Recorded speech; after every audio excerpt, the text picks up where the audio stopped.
XSFM입니다. I, D, W, K.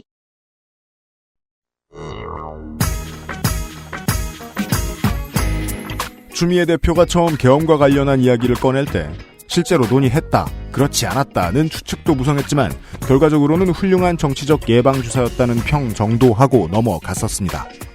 계엄이란 가지역 혹은 전국의 사법권을 군이 행사하는 저지드레드 시츄에이션인데요. 한국전쟁 발발을 제외하면 이제껏 모든 계엄의 근거가 되었던 사건은 대한민국 민주화운동사의 중요 기점이 된 시민의 항거뿐이었습니다. 2018년 7월 두 번째 목요일에 그것은 알기 싫답니다.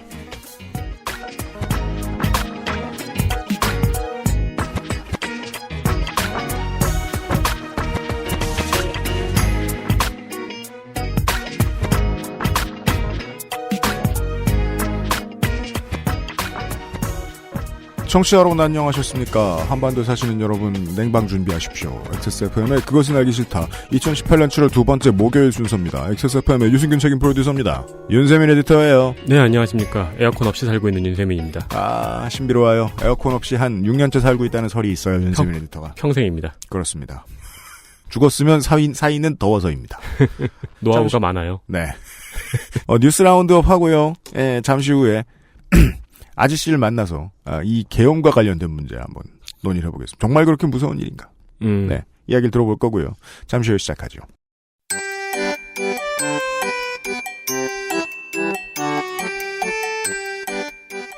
양산형 시사평론 민하문구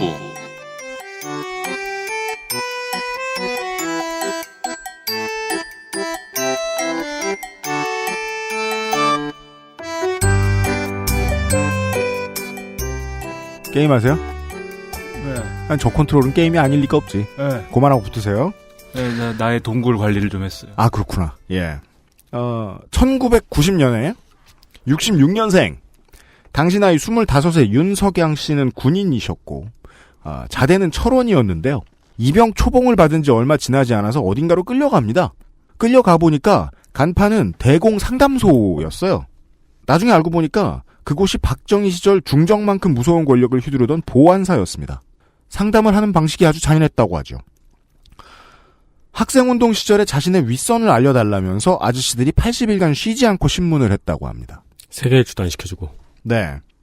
바닥에 자기가 앉아있는 곳에 문을 열면 바로 바닥으로 떨어져서 죽는다, 이런 위협도 했다고 하더라고요. 바로 철길이다. 폭력신문에 견디지 못해서 보안사의 편을 들어주는 듯한 액션을 통해서 보안사 측 사실상 스파이가 되어 한두 달간 활동을 했던 윤석양 이병은 아예 보안사 대공처 수사 3과의 개원이 되죠. 취직이요? 원래 병사들이 그 행정개원 하지 않습니까? 아, 행정개원이요? 네. 보안사의 개원이 된 거예요. 끌려갔다가. 윤석양 씨의 이런 스위치는 몇 달 가지 않고 다시 원래 켜져 있던 쪽으로 돌아옵니다. 90년 9월 23일에 이등병 생활이 절반 정도밖에 지나지 않았던 그날, 김대중, 김근태, 이부영, 이재호, 이철, 임종석, 유인태, 김부겸, 문희상, 노무현, 설훈, 이해찬 등의 야당 인사, 일부 여당 인사까지도 포함한 보안사의 광범위한 민간인 사찰, 그리고 올림픽 이후인 89년 봄에 만들어진 친위 쿠데타가 만약에 다시 발생했을 경우 체포할 사람 목록을 담은 청명계획 등이 들어있는 디스켓 3장을 들고 법으로 말하면 탈영, 국민의 입장에서는 미래의 재앙을 막는 선제 탈옥을 감행합니다. 이 사람이 들고 나온 내용이 한겨레의 특종으로 최초 보도가 됐고 10일 뒤인 10월 4일 한국기독교협의회 인권위 사무실에서 윤석양 씨는 이 내용을 폭로합니다. 이 결과 당시 국방장관과 보안사령관이 경질이 됐고 문건 내용 일부를 차지하고 있던 정계 이슈인 지자체장 직접 선거가 쟁취되게 되었지요. 또 하나의 결과가 있으니 이거 이런 거 아니다, 일부 철없는 군인들이 이랬다라고 주장을 할 수밖에 없었던 고래에 몰렸던 노태우 정부는 국군보안사령부, 즉 보안사를 국군기무사령부, 기무사로 이름을 바꾸게 됩니다. 따라서 역사를 놓고 보면 기무사의 선배들은 12.12 군사반란, 80년 5.17 비상계엄, 이 비상계엄으로 인한 국가보위 비상대책위원회 설치 등에 깊이 관여한 사람들, 즉 쿠데타 주동 세력인 것이지요. 이때의 상황을 작년 10월 JTBC 스포트라이트에서 윤석양 씨가 얘기하기도 했었습니다. 그랬던 기무사가 또 무슨 사고를 친 것인지 이번 주에 걸렸습니다. 이 이야기를 하러 긴급히 김민아 아저씨를 불러왔습니다. 어서 오십시오. 네. 비가 오니까 집에 물이 새더라고요. 은평구청장한테 뭐라 해봐요. 그걸 왜 은평구청장한테 얘기하죠? 아, 그 집주인한테 얘기해야 되는구나. 집이 이게 이렇게 집을 졌냐 이게. 네. 집만 그렇게 진 게 아니고 나라도 이렇게 졌습니다. 집주인도로 뭐라고 하자니 월세를 밀리고 있는 건 아닌지 걱정입니다. 네, 전 그런 걱정하는 사람 아닙니다. 잘 나갑니다, 저. 아, 네. 네, 여기서 방송도 하고요. 제가 제주에 그렇습니다. 이런 데서 방송도 하고 너무 영광입니다. 축하드립니다. 네. 기독교 방송에서 일당도 받으면서 월세 밀릴 걱정은 안 하고 살고 하나님 있습니다. 만세. 지저스 크라이스트 만세. 대주주는 하나님은 아니건만. 예. 아, 하나님인 줄 알고. 네. 이게 뭐 갑자기 기무사 문건이 나와갖고 말이죠. 갑자기 나왔습니다. 네. 이것은 한국당 입장에서 매우 갑자기 나왔습니다. 네, 뭐 갑자기 나와가지고 7월 5일 날 더불어민주당 이철희 의원. 이철희 의원은 유명한 정치평론가인데 말이에요. 네. 시사평론가인데 어느 날 국회 국방위 간사로 국방위를 가버렸죠. 네. 네. 그게 사실 상임위 협상할 때 말이에요. 그런 일이 종종 일어난단 말이에요. 내가 뭐 별로 전문 분야도 아닌데 막 보내버리고. 네. 제가 이 정의당 저는 이제 주로 그런 소식들을 많이 알잖아요. 정의당이라든지 운동권이라든지 네. 민주노총이라든지 어디 뭐 비정규직 무슨 노조라든지 뭐 이런 네. 소식을 주로 아는데 민주 추혜선 의원이라는 분이 있어요. 로맨스 소설 총연합. 네. 언론 운동을 하신. 그렇죠. 그분이 처음에 그렇죠. 외통위에 배정이 돼가지고 약간 멘붕하시고 그랬던 걸로 제가 아는데. 그래서 그걸 조정해줬죠. 그거를. 네. 그래서 이제 당시에 하여튼 방송을 다루는데 미방위로. 네. 지금은 미방위가 아니고 더 긴 이름이 됐는데 워시가 방송통신. 네. 네. 하여튼 이철희 의원이 거기 가서 저도 비슷하게 멘붕할 거라고 생각했는데 맹활약을 막 하더니. 저는 이철희 의원이 처음에 의도했을 것이라고 예측합니다. 네. 김종대 의원과 마찬가지로 네. 전혀 알토란과는 거리가 먼 곳, 국방위원회는 국회 내에서도 멀고 먼 곳 취급을 받곤 하는데 네. 이번에 김종대 의원과 이철희 의원이 이번 20회 국회에서 그런 걸 좀 보여줬죠. 갑자기 전국구 스타가 되게 좋다. 네. 여기에서 뭘 까면. 네. 네. 그래서 깠습니다. 네. 2017년 3월 달에 우리 국군 기무사령부가 전시개헌 및 합수업무 수행 방안이라는 이런 참 관료적인 제목의 문건을 작성을 했다. 제목만 보면 재미없어요. 예, 이런 걸 작성을 했다. 그래서 이게 내용이 뭐냐? 그랬더니 네. 헌법재판소가 대통령을 탄핵을 하는지 마는지를 결정을 하면 혼란이 가중될 수 있고 네. 그러면 위수령을 발동해야 된다. 그리고 계엄 조치도 실행한다. 이런 내용이라는 거죠. 네. 그 다음 날 이거 이철희 의원실은 보도자료 형태로 이제 압축을 해가지고 딱 이제 보도자료로 냈거든요. 근데 그 다음 날 우리 또 운동권 출신인 임태훈 씨가 하는 그 군인권센터가 또 운동권 출신 맞나? 아닌가? 운동권 출신인데 그걸 해가지고 출신은 잘 몰라요. 네. 전문을 공개해서 저도 그때서야 이 전문을 다운받아서 봤는데 이게 제목이 길어가지고 이게 한 100페이지쯤 될 줄 알았는데 별로 안 깁니다 내용이. 짧아요. 별것도 아닌 길이에 너무 중요한 걸 써놨어요. 네, 그렇죠. 보고서는 이렇게 써야 됩니다. 자고로 보고서는 이렇게 짧고. 네, 참여정부의 그 보고서 잘 쓰는 법을 참고해서 쓴 보고서 같아요. 네, 그 책도 있죠. 보고서 잘 쓰는 법이라는 네. 책이 있어요. 그래서 그거를 이제 봤는데 참 충격적이고 말이죠. 그래서 누구나 다 이걸 보고 이제 충격적이라고 이제 생각을 한 것이죠. 그리고 9일날 경향신문 보도를 보면은 이 문건이 2017년 3월 달에 처음 이제 계엄을 다룬 그런 문건은 아니다. 이미 그 전년도인 2016년 10월 말에 우리가 처음 촛불 시위하고 이러면서 최순실 이러던 시절이죠. 이때가. 그렇습니다. 국정감사를 해야 되느니 이럴 때 그때 이미 이제 계엄 선포라든지 계엄 선포가 포함된 여러 시나리오의 대응을 검토한 기록이 있다. 상황별 대응. 네. 박근혜 마인드맵. 그렇죠. 네. 그래서 요거를 경향신문이 이제 보도를 하면서 이게 기본 그냥 생각을 했었네. 계엄 선포까지. 이런 이제 생각을 하게 만드는. 얘기 나온 적이 있다는 거예요. 그러니까 네. 추미애 대표가 근거 없이 휘두른 게 아니라는 겁니다. 그렇죠. 그래서 이제 10일 날 문재인 대통령이 이거는 그냥 니네가 해서 될 게 아니고 특별수사단을 꾸려라. 그리고 독립수사단을 꾸려갖고 국방부 장관도 손을 못 대는 그렇죠. 그런 독립수사단을 꾸리고 육군 출신, 기무사 출신은 다 배제해라. 그렇죠. 이렇게 엄명을 내렸습니다. 근데 여기에 대고 분명히 이제 그런 논설이 나올 거예요. 다 민변으로 채울 셈이냐. 거기 열어놨습니다. 만약 이거 해갖고 민간인이 연루된 게 나오면 네. 여기도 민간인을 집어넣을 것이다. 그렇죠. 예. 그럼 이제 그런 민변 얘기 나올 수 있는데 아무튼 그래서 이걸 가지고 뭐 제2의 12.12다 아니다 뭐 그냥 대비를 좀 해보려고 한 거지 이게 어떻게 유출되는 게 더 중요하다. 왜 선동하냐 뭐 이렇게 그렇죠. 얘기를 하고 있는데 뭘 대비하면 어떻게 대비하겠다느냐가 중요한 건데. 북한의 도발에 대비했다고 막 그랬었잖아요. 네. 근데 문서에 보면은 전방에 있는 부대가 전부 다 후방으로 빠지는 내용이었잖아요. 그렇죠. 급하게 항복을 하겠다. 네. 네. 북한이 도발하면 도망 오다니. 네. 네. 섹시 도발했나요? 사실 북한이 네. 도발만 하지 공격은 안 한다. 네. 그것을 이제 알고 있다는 거죠. 간파하고 있다, 기무사는. 어차피 공격 안 한다 걔네는 뭐 우리가 뭘 하든지. 도발하면 놀리듯이 다 휴가 간다. 네. 그러면 저거죠. 이제 부대 이동으로 밀당을 하는 거죠. 네. 그래서 다 서울에 모인다? 네. 예. 진정한 종북은 서울에 모여 있다. 네. 근데 이제 이런 얘기 쭉 하는데 사실 또 군대를 안 갔다 왔거나 저처럼 너무나 특수한 이제 그 요원을 하셨다거나 그래서 시민들과 싸운. 네, 저는 민원인들과의 네. 정신적 전쟁을 치르고 네. 그런 분들이거나 뭐 이런 경우에는 사실 이게 다 뭔 소리야 할 수도 있어요. 네. 예, 그 뭐 그런 분이 많지는 그래도 이제 그 뉴스를 보시는 분들은 그런 경우 없겠지만. 뭐야, 계엄령이. 네. 그래서 어제 제 지인이 네. 기무사는 뭐의 약자야? 이러는 거예요. 네. 근데 순간적으로 그런 질문 순간적으로 받으니까 뭐의 약자지 싶은 거예요. 그래서 기밀 무장 단체? 기밀 무장 단체는 뭐야? 아닌데? 고스트들 아니야, 그거는. 고스트 멋있다. 고스트로 이름을 바꿨으면 좋겠어요. 고스트. 우리가 보통 휴가 나가면은 군복에 아무것도 안 붙어 있는 그 군인들이 기무사 군인들이었잖아요. 그건 타령 나온 훈련병 아니에요? 아무것도 안 붙어 있는 사람들. 타령 나온 훈련병은 126번 훈련병이라고 붙어 있죠. 이제는 해체될지도 모르니까 미리 얘기할 수 있다면 기무사 애들은 아주 코디가 잘못된 정장에다가 네. 머리를 머리를 빡빡하고 있잖아요. 이거 너무 안 어울리잖아요. 그런가요? 저는 터미널에서 많이들 그래요. 비표도고 뭐가 아무것도 안 붙어 있는 군복 보고 타령병이야. 그거는 공익이에요. 아니 공익은 아니죠. 한 번쯤 군복을 입어보고 싶어서. 아니 예비군 갈 때 내가 민원인들과 싸우느라 지쳐 죽겠는데. 예비군 훈련 가면 아무것도 안 붙어 있고 아무 다림질의 흔적이 없는 군복을 입고 온 사람은 공익이에요. 그래서 보통 다림질의 흔적이 없다면.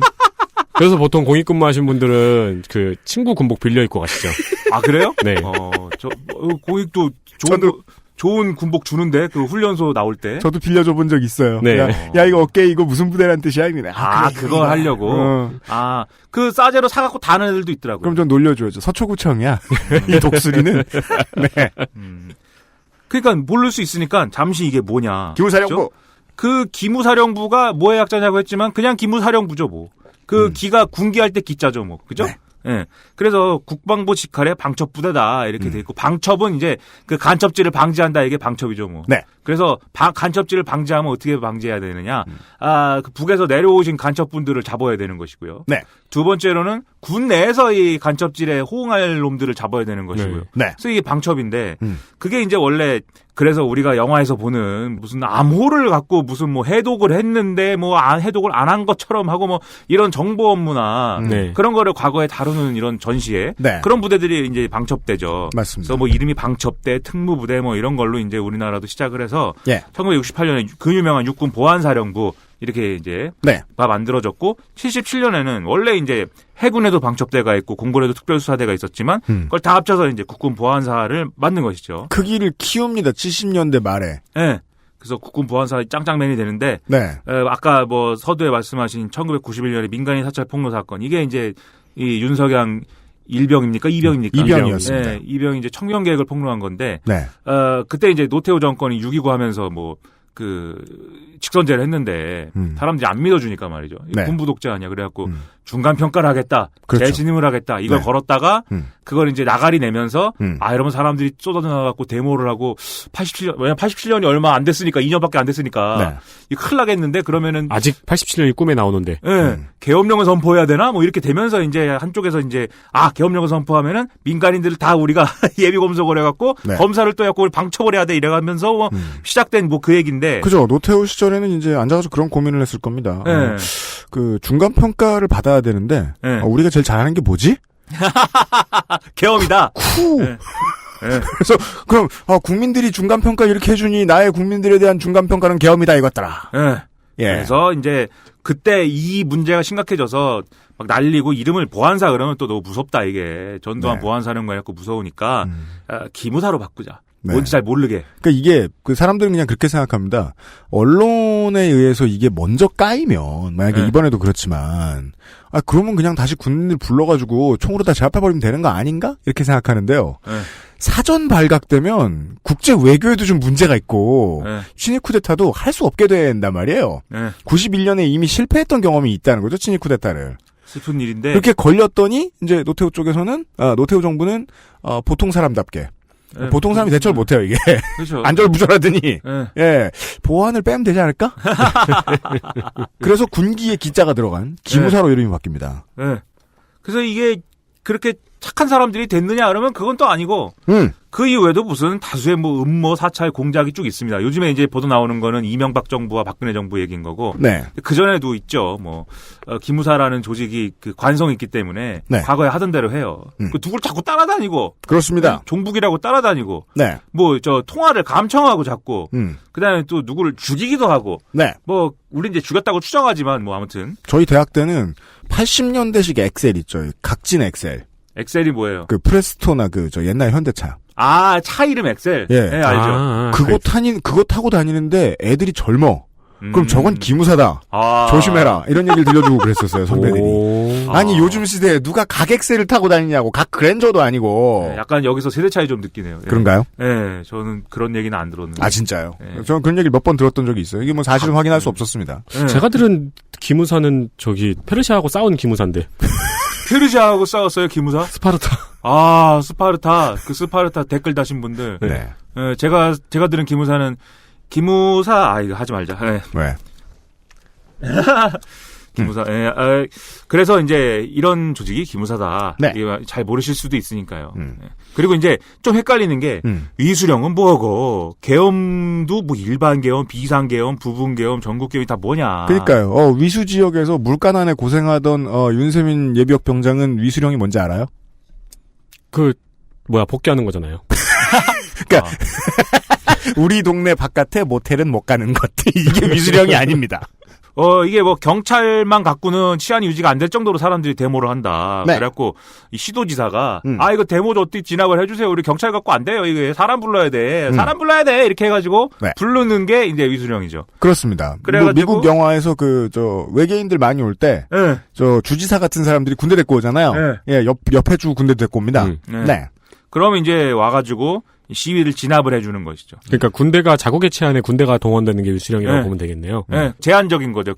할 수 있는 역할과 개입할 수 있는 지역이 이제 왜냐면 시도지사가 요청하면 그걸로 가는 건데 시도지사 뭐 경기도지사가 요청했는데 이게 위수령 발동하니까 우리는 전남으로 가야겠다 뭐 이럴 수는 없는 거니까. 네, 그죠? 네. 그래서 그걸 보통 꼭 그 나라는 아닙니다만 당나라 군대라고 하죠. 그래서 네. 이것이 언제 발동됐느냐 네. 이걸 또 제가 다 조사할 수는 없는 일 아니겠습니까? 네. 친절하게도 그 문건에 써줬어요. 그 기무사 문건에 보면은 우리가 이런 걸 했습니다. 그걸 친절하게도 정리해 주셨어요. 언젠가 이 문건이 보도에 활용될지 모르니까 적어줘야겠다. 무슨 계엄 포트폴리오. 네, 이거 기사 쓸 수 있으니까 과거 사례를 우리가 꼭 적어줘야 되겠다. 저희가 해온 일들. 네. 그래서 1965년 4월 달에 한일협정 반대 시위가 있어가지고 서울시장이 요청하고 그때 위수령 발동했다. 이게 한일협정이라는 게 그거죠. 김종필이 가가지고 일본의 오이라 마사이코인가요? 네. 오이라 머시기 외무상이랑 우리 과거에 니네가 식민지 침략하고 이런 거. 네. 좀 돈 좀 받는 걸로 퉁치고 그걸로 우리는 포항제철을 만들란다. 이렇게 합의한 그 내용이죠. 네. 네. 그리고 1971년에 교련 철폐 시위. 이거는 뭐 교련을 대학생까지 시키는데 교련을 너무 확대를 시킨다고 그래갖고 이 씨 왜 교련을 시키고 그러냐 그래갖고 교련은 없애자라고 그런 건데 그거 그냥 바로 그냥 대학생들이 이거 뭐 철이 없는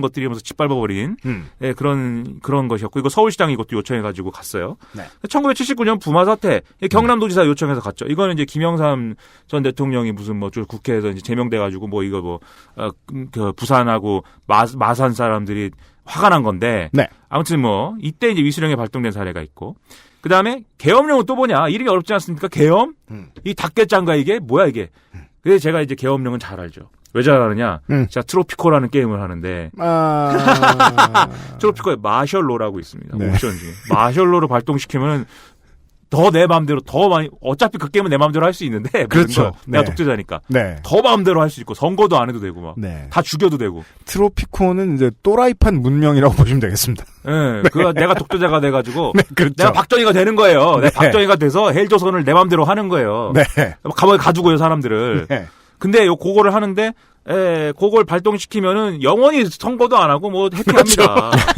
네, 나 아주 해피한데 대신에 경제의 그 생산성이 떨어져갖고 돈은 좀 덜 벌어요. 네, 맞아요. 그 게임의 스코어는 내가 돈을 벌다가 삥땅 쳐갖고 스위스 은행에 넣는 게 그 스코어거든요. 그래갖고 그걸 그렇습니다. 많이 넣어야지 내가 고득점을 하는 거기 그렇습니다. 때문에 돈을 또 많이 벌어야 돼갖고 계엄령이 그래서 좀 그게 뭐라 그럽니까? 계륵입니다. 계륵. 진실로 독재자의 고뇌네요. 네, 계륵. 내 해먹어야 되는데. 네. 네? 아무튼 이 계엄을 갖다가 선포를 하는데 경비계엄이 있고 비상계엄이 있는데 네. 경비계엄의 경우에는 이제 그 위수령의 적용 대상이 너무 또 심각해져 갖고 이거 뭐 그 적당히 그 경찰이 해야 될 일을 군대가 대행하는 것 정도는 안 되겠다. 해갖고 좀 더 자유롭게 우리 종북들을 잡아가고 말이죠. 이렇게 좀 할 수 있는 게 이제 그 경비계엄이고 비상계엄은 그냥 그 군이 그냥 통치를 하는 겁니다. 그렇습니다. 네, 군이 그냥 통치를 하는 상태가 되는 게 이제 비상계엄이고. 종종 즉결을 해도 책임을 묻지 않습니다. 네, 그리고 이 동네에 따라서 다른데 그 만약에 동네를 하나라도 남겨놓고 이제 16개 시도에 하나라도 남겨놓고 이제 나머지 지역을 계엄을 한다 이러면 그것은 부분계엄이고요. 모든 지역에다가 계엄을 선포한다 그러면 그것은 전국 계엄이죠. 그렇죠. 근데 이제 그 부분 계엄일 경우에는 여전히 이제 그 계엄 사령관은 국방부 소속이신 거고 왜냐면은 그 동네만 계엄을 적용하는 거니까. 네. 서울이면 서울만 적용하면 되니까 서울의 서울시장과 서울시의회는 계엄군 손 안에 들어가지만 국방부랑 국회는 위에 있으니까 적용 대상이 아니죠. 근데 전국 계엄이 되면은 네. 국방부고 뭐 이 국회 구간에 다 꺼지라고 하는 거죠 이제. 네. 그게 이제 차이가 있습니다. 그래서 이게 또 친절히 정리해줬어요 이것도. 경비계엄은 4.19 혁명 때 서울에서 5.16 쿠데타 때 전국에 이렇게 발동이 됐고 비상계엄은 4.3 때 제주 여순 사건 때 여수 순천 왜냐면 문건에다가 여순반란이라고 써놨어요 공식 명칭이어갖고 6.25 때 전국이거나 지역이거나 이렇게 발령을 했고 또 4.19 혁명 때 비상계엄이 서울 등 5개 도시에서 전국으로 확대가 됐고 5.16 쿠데타 때 비상계엄 전국에다 걸었고 6.3 사태 아까 말씀드린 이제 한일 협정 반대 시위하고 뭐 이런 거 얘기하는 거죠. 서울 일원에 이제 그 비상계엄이 됐고, 그다음에 유명한 또 10월 유신 이때도 전국에 비상계엄이 걸렸습니다. 우리 위대한 박정희 전 대통령의 종신집권을 기도하며, 네. 그다음에 부마항쟁 때 부산의 지역계엄, 그다음에 12.6 및 12.12 이때가 이제 중요합니다. 뒤에 좀 얘기하겠지만 이때 이제 그 제주도 지역을 제외했다가 나중에 전국 계엄으로 확대를 하죠. 그렇습니다. 아무튼 비상계엄은 이런 때 선포를 했다라고 친절히 그 문건에 정리를 해줬다 이거죠. 이거를 기무사가 자기네 문건에 이제 정리를 해놓은 거는 말 그대로 포트폴리오네요. 그렇죠. 이때 우리가 이런 일을 했으니까 이번에도 채용해 주십사. 네, 그렇죠. 그러니까 사람 죽이는 미대생이죠. 네. 네, 저희가 이런 것들을 작업했습니다. 네, 여러분, 그리고 딱 봐도 해도 되는 건 6.25밖에 없었죠. 네. 이 문건을 보시는 여러분, 우리가 이 앞에 내용이 복잡하고 이해가 안 되면 역사적 사례를 보세요. 이러면서 이제 써놓은 거죠. 지금은 이런 상황입니다, 여러분. 이럴 때 하는 겁니다. 이렇게. 네. 그래서 이제 이게 이제 그 계엄령과 이수령의 내용이었고, 그러면 기본적으로 개념은 그러면 이 문건에 있는 주요 계획은 뭐였느냐? 이렇게 써 있어요. 헌법재판소가 결정을 하면은 진보 가래 열고 종북들과 네, 그렇죠. 보수들이 막 시위를 나오고 이래가지고 네. 탄핵이 뭐 되든 안 되든 혼란은 불가피하다. 네. 그리고 혼란이 막 커지면 북이 도발을 할 것이다. 그렇죠. 이 상황을 대응을 군이 가만히 보고 있을 수는 없기 때문에 처음에 위수령을 발동해가지고 이 군시설을 이제 장악을 하고 대비를 하고 그다음에 상황이 악화되면 사람들이 당연히 위수령 발동하면 사람들이 이게 뭐야 이러면서 더 화가 나겠죠. 그렇죠. 그러면 경비계엄을 이제 선포하고. 따라서 알고 있습니다. 사람들을 더 화나게 한 다음에 프로시저라는 것을요. 네. 네. 그 다음에 이 경비계엄도 안 먹히면 그 다음에 비성계엄을 시행해가지고 한다. 예, 그리고 위수령의 경우에는 또 국회가 위수령 무효법안을 제정할 수 있고 특히 이제 그 병력 동원을 하는 어떤 그 누가 할 수 있는 거에 대한 권한 논쟁이 있을 수가 있기 때문에. 그렇죠. 왜냐면 합참이 해야 되는데 지금 육참 총장한테 시킨다는 거 아니에요, 이런 거를. 왜냐면 육참 총장이 주도하시는 그 육사 출신이어가지고. 네. 그러야 되니까 이 논란이 있을 수 있는데 그런 것들이 어쩌고저쩌고 국회가 하면은 대통령이 거부권 행사하면 된다. 그러면 국회가 이거를 대통령이 무슨 법안을 거부권을 행사하면은 국회로 다시 돌아오거든요. 그렇죠. 그러면 3분의 2가 다시 찬성을 해야 대통령의 거부권에도 불구하고 그 법안의 허락을 갖게 됩니다. 시간이 끌어진다는 얘기입니다. 네. 2달은 우리가 이걸로 버틸 수가 있다. 위수령으로. 2달은 군대가 장악하고 해먹을 수 있다. 아니, 네. 제안서네요. 그런 내용이 있는 거죠. 중요해요. 네. 제안서예요. 네, 제안서네요. 네. 그러니까 네. 저희가 이렇게 하고 클라이언트는 이렇게 대처하시면 됩니다. 그렇죠. 네. 네. 그리고 여기 이렇게 써 있어요. 위수령 선포 시 발포 권한은 엄격히 통제한다. 근데 폭행을 받아 부득이하거나 다수 인원이 폭행에 진압할 수단이 부재할 때에는 발포가 가능하다. 이 얘기는 발포하겠다는 소리입니다. 네, 그렇죠. 총 쏜다. 네. 그럼 총을 그러면 폭행을 받아 부득이할 때 쏘지 그러면은 그냥 쏘나 그냥? 그러니까 말이야. 뒤에 이게 붙으면은 앞에 엄격히 통제하지만이라는 단어는 조심은 하겠는데. 그렇죠. 그냥 이거잖아요. 네, 우리가 막 쏜다는 건 아닌데. 대부분 폭행범이 하는 얘기 조심은 했다. 네. 예. 건드리면 하여튼 쏜다. 그리고 계엄의 선포는 이제 이것도 이제 어떻게 선포하면 된다는 게 나와 있어요. 국방부가 비상대책회의를 통해서 지금이 선포 요건인가 아닌가를 검토를 먼저 하시고 그다음에 NSC 청와대에 있는 국가안보 거시기 회의죠. 일 안 알았는데 잊어버렸다. NSC를 협의를 해가지고 그다음에 이 협의 내용을 국무총리한테 보고를 하고 그러면 국무총리가 국무회의를 열 때 국무총리가 주재를 하지 않습니까? 네. 물론 국무총리가 주재를 하지 않고 대통령이 주재를 할 수도 있는 것이죠. 거기서 이제 국무회의에서 최종적으로 계엄 선포 의결을 한다. 그리고 이 내용을 대통령이 재가를 하면 선포가 되는 것이다. 여기까지 보시면 국회가 참여할 곳이 거의 없는 수순이라는 걸 아실 수 있습니다. 계엄이라는 절차는 국회는 가만히 있는 절차죠, 이게. 네. 그리고 그러면 계엄사령부가 구성이 되는데 이 계엄사령부는 저는 이 말이 뭔지 잘 모릅니다. C4I 체계가 구축된 비원 문서고에 계엄사를 설치한다. 근데 제가 보니까는 비원 문서고라는 건 청와대라고 그러더라고요. 청와대에 있는 무슨 뭐라고 그러더라고요. 근데 C4I 체계가 뭔지는 잘 모르겠어요. 이게 군대 용어인가 이게? 그러게요. 네. 무슨 무전 체계 같은 소리 아닐까요? 네, 이게 엄청난 건가 봐요. 전산 체계. 대단한 게 아닐 수도 있어요. 사실은 비원은 청와대 지하 1층 이런 것도 있어요. 그러니까요. 이런 매우 구체적인 내용들이 들어있고 마지막에 이렇게 끝납니다. 철저한 보안 대책 강구하 임무 수행 준비에 만전을 기하겠음. 그렇죠. 이렇게 멋있게 딱 끝나는 내용입니다. 그래서 이걸 한다는 거예요. 네. 그러니까 이걸 가지고 이 얘기는 이게 이제 우리 여당과 여권 지지자들의 이제 어떤 충격은 이게 제2의 12.12 아니냐. 12.12를 준비한 거네 니네가. 제2의 청명계획 아니냐. 실패했다고 하더라도. 네. 네. 그럼 이제 이제 평소에 이런 데 관심이 많으신 분들은 그렇지라고 생각하는데 또 12.12가 뭐야 이럴 수도 있어요 사실. 그럼요. 요즘에 젊은 세대도 있고. 네. 또 이제 그래 12.12를 알아보겠다. 네. 네. 또 12.12가 뭔지는 대략 아는데 계엄하고는 뭔 관계지 이런 수 있어요. 시비를 2번 거는 건가? 네. 그러니까 땡공화국 드라마 있잖아요. 네. 제땡공화국. 네. 다시 좀 만들었으면 좋겠어요. 네. 맞아요. 요즘 버전으로. 네, 맞아요. 그렇죠. 재밌었는데. 네. 그죠? 옛날 거 찾아보기도 좀 이제 어려워졌어요. 맞아요. 유튜브에 가면 조금씩 있는데. 네. 아무튼 그러면 12.12는 뭐냐? 그죠? 12.12는 뭐였냐면 12.6이 일어나죠. 박정희 대통령이 궁정동 안가에서 술을 먹다가 가시는 바람에. 예. 김재규 님께서 네. 차지철한테 너 이 새끼 건방져 이런 다음에 네. 총을 쏘고 네. 박정희도 쏘고 진짜 내가 건방져? 이러면서 총을 쐈어요. 네. 각하 정치를 대국적으로 하십시오 이런 다음에 네.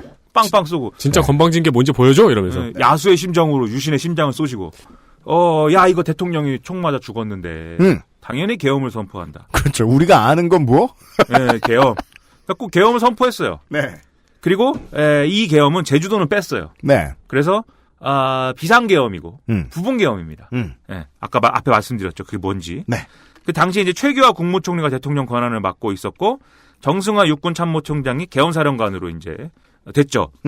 근데 이때 이 11.6 사건이 일어났기 때문에 이 사건이 뭔지 왜 일어났는지 범인은 누구인지 배우가 있는지 없는지 실행범은 김재규인데 네. 예, 뭐가 있는지 이런 걸 조사를 해봐야 될 거 아닙니까? 웃긴 건 검찰이 안 들어가고 군이 네. 조사합니다. 네. 계엄을 선포했으니까 그 일은 보안 합동수사본부장을 이 합동수사본부가 수사를 하는데 11.6 사건이 일종의 이걸로 봐서 북한의 도발이라든지 이런 국가의 긴급 사태로 봐가지고 네.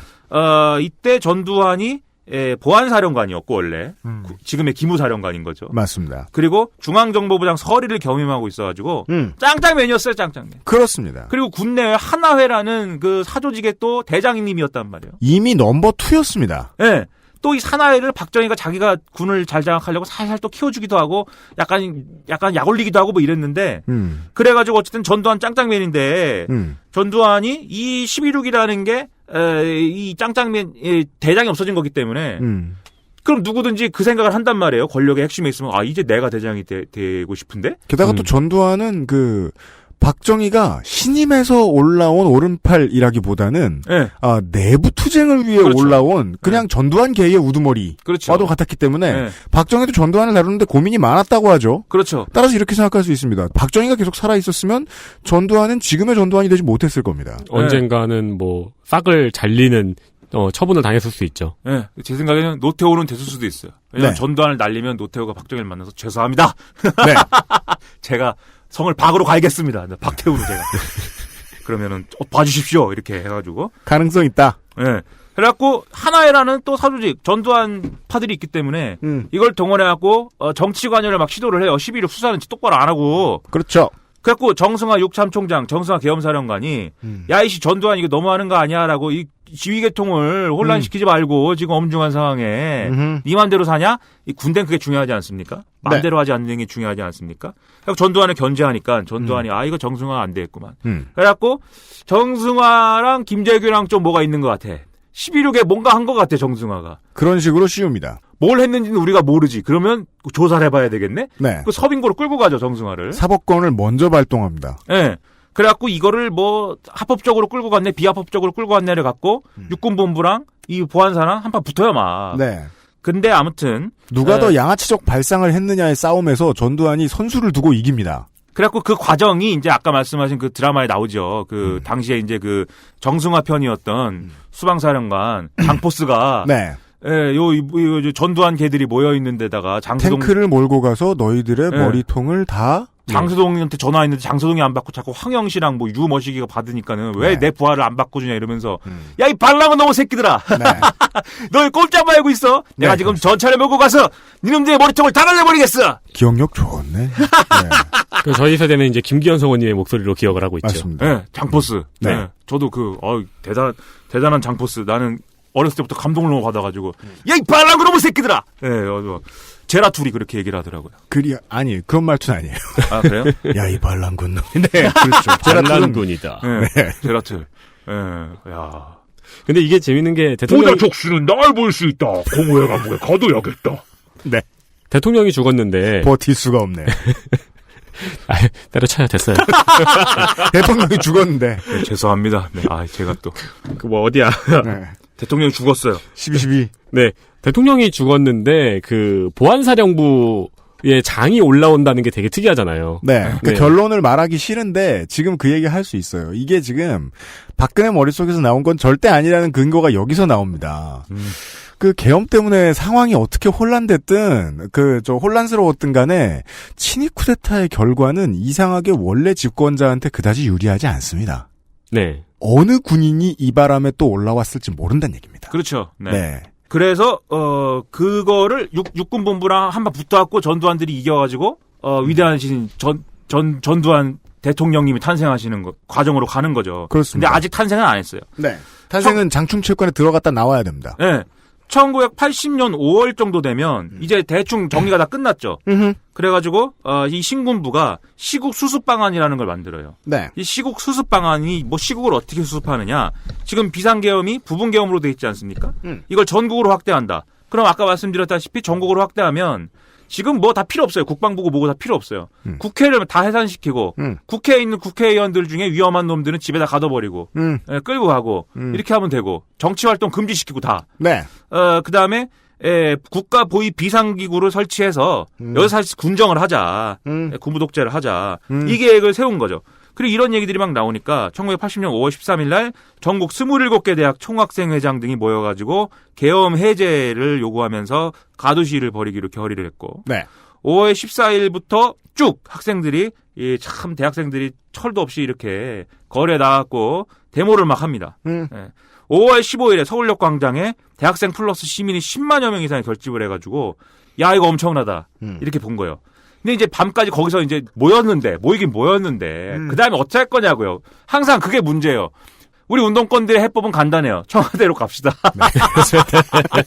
청와대로 가다가 이제 두드려 맞고 이렇게 돼가지고 이제 뭐 술 마시고 슬프고 뭐 이렇게 되는 건데 근데 이제 이때는 만약 청와대에 간다든지 뭐 이거 뭔가 행동을 했으면 총 맞는다. 그렇죠. 지금 계엄이니까요. 라고 서울대 학생처장이 와서 여기 모인 지도부를 설득을 한 거예요. 그게 이제 심재철, 그다음에 뭐 잊어버렸어요 이름. 숙대 학생회장도 있고 뭐 여럿이 있는데 그 중에는 돌아가자파와 싸우자파가 있었는데 네. 돌아가자파의 이제 그 유력한 인물이 서울대 총학생회장이었던 심재철인 것이고 지금의 자유한국당 의원이죠. 네. 그리고 싸우자는 파가 이해찬, 유시민 이랬던 것 같아요. 네. 유시민은 무슨 뭐 주로 서울대 출신들이 다 했는지 대의원대 의장인가 뭐 그러시고 이해찬은 뭐 복학생 협의회 대표인가 그렇고 그렇죠. 뭐 그런 식으로 모여가지고 이제 입씨름을 하다가 결국 집에 가자파가 승리하죠. 네. 그래갖고 집에 갑니다. 회군. 고만하자 이래갖고 우리가 다음에 모입시다 이러고 이제 집에 가요. 5월 16일부터는 정상 수업을 받기로 이제 하는데 신군부는 이제 집에 보냈으니까 빨리 또 결행에 옮겨야 된다. 이 시국수습 방안을 빨리 해야 된다. 또 시끄러워지기 전에 17일 날 실행에 옮기죠. 그래갖고 바로 이제 아까 말씀드린 그 비상계엄을 전국 확대시켜갖고 전국 계엄이 됩니다. 예, 3김을 정치활동 금지시키고 김영삼은 집에 가둬버리고 연금 대학교 휴교령 내리고 언론 보도는 사전 검열을 하고 집회나 시위 이런 거 하지 마라. 이렇게 다 이제 강화를 하고 국민연금과는 다릅니다. 네, 국민연금과는 집에 가둔다는 뜻입니다. 네, 국민연금과는 다른 가택연금. 네. 가택연금은 저에게 주지 마세요. 국민연금만 주십시오. 네. 국민연금을 빨리 받고 싶은데 또 소요 사태에 대비해야 된다. 소요 사태 또 나가고 사고 치고 이러면 안 되니까 공수부대를 다 전국에 대학에 보내야 된다. 참 재밌습니다. 네. 근데 공수부대가 왜 필요할까? 그러니까요. 그러니까 왜 굳이 그 길 다 있는데 걸어가지 않고 네. 헬기에서 떨어진 부대를 거기에다 갖다 쓰느냐? 왜 하늘에서 내려와야 되는가? 네, 물론 뭐 그 배경은 역사적인 배경이 있긴 왜냐면 반란군 놈의 새끼들이 주로 공수부대를 쓰니까요. 네. 네. 공수랑 특전 뭐 이러니까. 그래갖고 공수부대가 그 대학에다 들어갔어요. 네. 그래갖고 이 대학에 들어가니까 전남대 학생들이 18일 날 학교 가려고 그러는데 공수부대가 그 앞에 있잖아요. 네. 그래갖고 거기서 멱살 잡고 싸우기 시작하면서 그렇습니다. 멱살을 잡은 것도 아니고 돌 몇 개 던졌대요. 네. 근데 공수부대가 야 이씨 이러면서 나오는 바람에 그렇죠. 지금 어떤 상황인 줄 알아? 이러면서 나오는 바람에 이게 이제 5.18 민주항쟁으로 번지는 그 국면인 거죠. 맞습니다. 그래서 계엄이 어떻게 된 거냐 12.12 때 이걸 가지고 이제 계엄이라고 하는 거고 이 5월 17일 날에 그 시국수습 방안 실행한 거를 따로 또 5.17 쿠데타라고 얘기하게 돼요. 왜냐하면 그 전까지는 어쨌든 이렇든 저렇든 12.12가 정치적으로는 이제 사건이지만 네. 계엄사령부 이후에 친군부가 적어도 그 계엄법 내에서의 무슨 행위들을 하고 있는 거잖아요. 뭐 어긋나게 하긴 하지만. 그 전까지는 그냥 민중항쟁을 억누르기 위한 일련의 대책이었다면 네. 5.17 이후로 정권이 바뀌었다는 거죠. 그렇죠. 5.17 이후에는 아주 자기들이 다 해먹는 이제 이 일이 됐기 때문에 네. 따로 5.17 쿠데타라고도 하고 뭐 그렇더라고요. 네. 아무튼 이런 상황이 이어졌다는 것이죠. 네. 그러면 그런 얘기였어요. 네. 네. 그러면 김민아 씨는 이제 이런 이야기를 해 주신 겁니다. 그러니까 광고를 듣겠다는 거죠. 그렇군요. 이제는 아세요? 네. 그 디스펙트는 광고도 없어가지고 지금 뭐 한두 번 나온 것도 아닌데 이 브레이크를 모르셔. 네. 몰라요 저는. 네. 아는 게 없고. 말하다 보면 사람이 몰입하게 돼요. 네. 그러니까 그게 이제 계엄에 몰입하다 보니까 네. 정권을 찬탈하게 되는 거예요. 그렇죠. 예, 그런 얘기를 해주셨어요. 이제까지의 계엄이 쓰여온 포트폴리오를 돌아보고 이런 작업들이 있으니 이걸 사세요라고 제안을 얼마 전에 기무사가 했다는 얘기로 시작을 했었습니다. 그렇다면 이런 일이 또 가능했겠는가? 만약에 탄핵이 안 됐다면 신중한 정치부 기자들과 신중한 정치인들은 이런 말 함부로 하지 않습니다. 그래서 저희는 김민아 씨가 나오는 거죠. 전 막 얘기합니다. 말할 겁니다. 잠시 후에. XSFM입니다.